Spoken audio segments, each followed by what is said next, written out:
I had a question from one of my students about Warrior II that I'm going to answer in today's Mindful Monday. I'm Krista Oakes, and I am a yoga and meditation instructor, a speaker, an author, mindfulness coach, and each Monday I like to share with you a Mindful Monday, a tip or an inspiration for living a mindful life.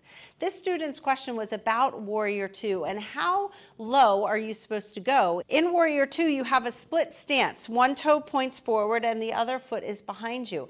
And yes, you want to bend that front knee.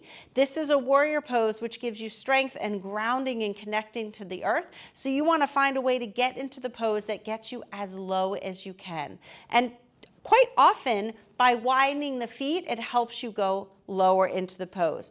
We don't necessarily need to bend the knee so that the knee goes past the toes, because that cannot be good for your knee. So if you feel like you have more room to go in the pose, you actually just widen that stance. Separate the feet until the point that you can be comfortable in the pose. Now your stance might not be the same.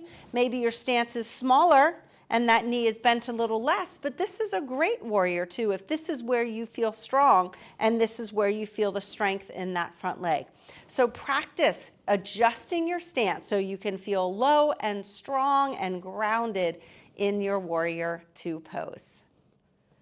I hope you have a beautiful day. Namaste.